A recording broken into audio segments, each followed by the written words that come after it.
Hello geography fans, and in this video we are taking a look at episode 9 of the American Civil War. Second U.S. Civil War. My English is not Englishing today. Well, I mean, technically it is an American Civil War because, it is now all of the Americas involved in this instead of just the country America. United States of. So anyway, when we last left off, the Axis consisting of Brazil and Mexico were defeated by the Allies consisting of literally the rest of the Americas, except for these neutral guys up here. They were just hanging out.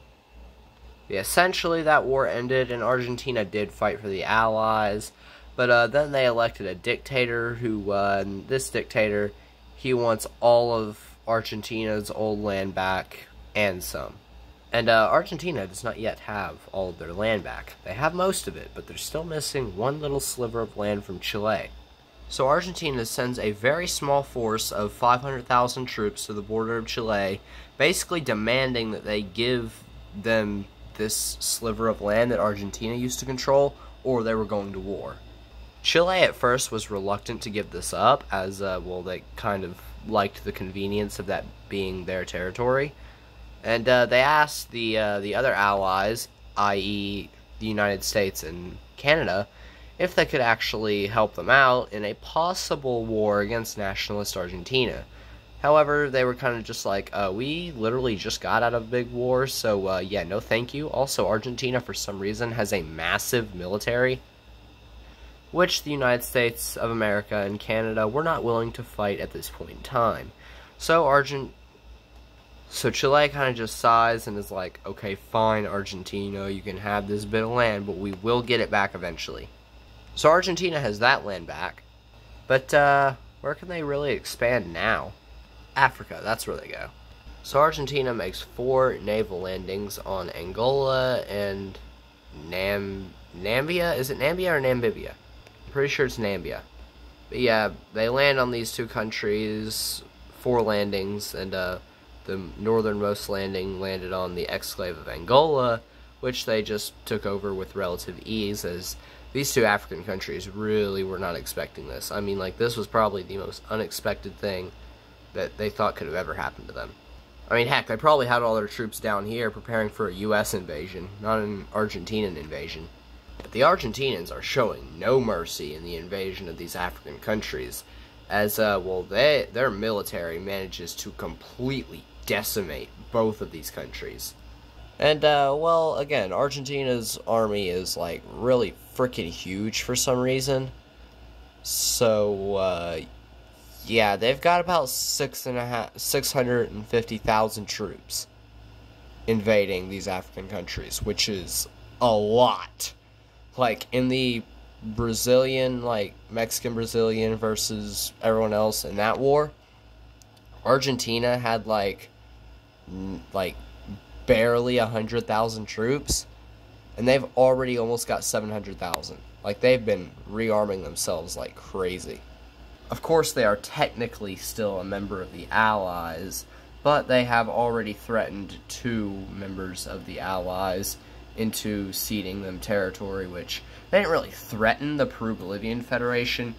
They just kind of demanded that they give them that territory. And, they kind of had they legally had the right to request that land back, as they said that they could borrow that land, but that they would need it back at a future time, which is why the Peru-Bolivian Federation just gave it to them immediately.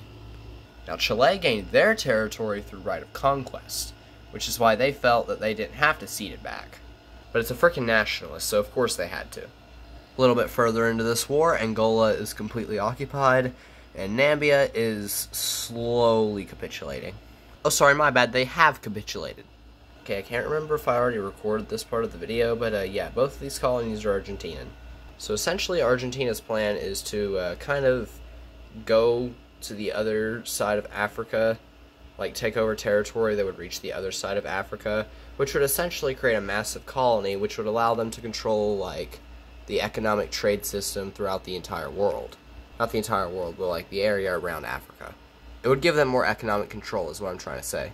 So they forced the DRC to cede them some land.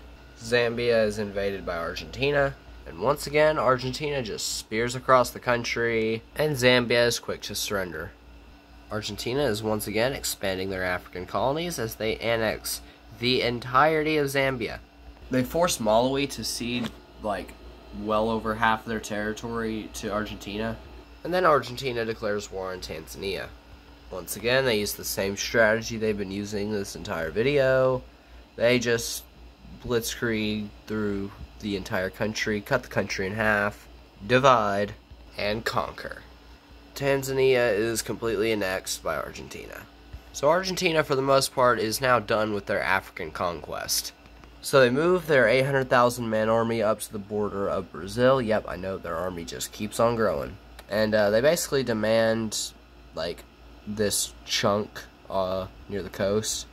And Brazil is going to be very reluctant to give this up because it is right next to their capital. And that would put a very nationalistic country with, you know, very, very evil intentions.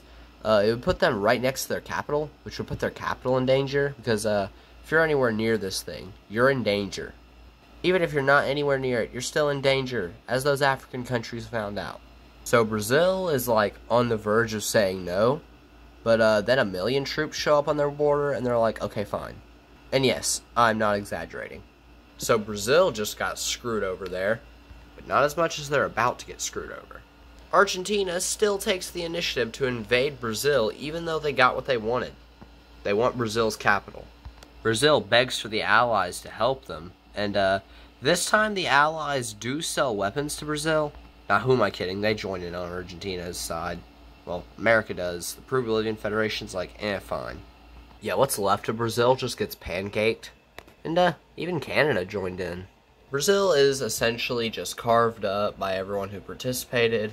America really only authorized this decision because, well, they wanted more land. What can I say? They're an empire. But they do make it very clear to Argentina that we are not on your side.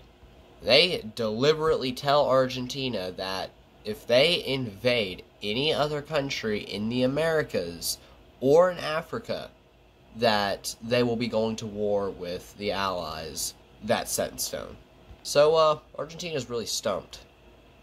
They had plans to continue their African conquest if they, you know, had to. But now those plans have been foiled. So, yeah, they can't really expand into Africa. Yeah, but what if a bunch of African countries declare war on you? Which is what Argentina was asking as soon as they pointed to this on the map. Now, no, this is not Argentina declaring war on American or African countries. This is a coalition of African countries against Argentina and the United States. Yes, I said, and the United States. So, yeah, these African countries just made the biggest frickin' mistake of their entire existence. I mean, if they had just declared war on Argentina, they might have stood a chance. Starting over here, we see that the United States absolutely obliterates these northern African countries, and a joint American and Argentinian effort manages to absolutely obliterate these guys. So yeah, the African coalition really stood no chance. However, the United States did manage to strike a deal with Algeria. Basically, they said we won't fully annex your country as long as you end this war, which is exactly what they did. Well, Venezuela just did a goofy. So essentially what happened is Venezuela installed a dictator into, like, their country. The country got overrun by a nationalistic dictator. And this guy is obviously directly allied with Argentina, and with the approval of Argentina, invades Guyana. Now, Guyana is an American ally, but we are ignoring this, because America does not want to fight Argentina, yet. They're building up their own military before they can do that. Because, Argentina's military is at like 1.3 million personnel now. That's a very scary number, especially for Argentina. So, yeah, Venezuela is going to just kind of curb stomp Guyana here. And in the peace treaty, Guyana, nope, that's not Guyana, that's Venezuela. So, Venezuela and Argentina make their friendship status official by signing the South American Axis. This alliance is very similar to the Latin American Axis, which was formed between Brazil and Mexico to stop the United States and Canada, which ultimately failed. Let's see if this time will be different. But that is another story for another time. Oh, Argentina, you really had to. So, some American boats are sunk in the Atlantic Ocean while they were on their way to their colonies down here. The wreckage of the ships are recovered, and it is somehow found out that it was indeed Argentina that shot down those American ships, that sunk those American ships. It's not aircraft. Don't worry, there were plenty of those shot down too. By plenty, I mean two. So America is really pissed. So, how does America respond? By activating the Allies and declaring all-out war against the South American Axis. Yikes, said Argentina. But Argentina does have a massive military, so they will be able to... I won't say they'll be able to curb stop America and the Allies, especially with Venezuela, but they will definitely be able to hold them off. But we'll find out this another time. You know, next episode. Hope you enjoyed, and I'll see you in the next one.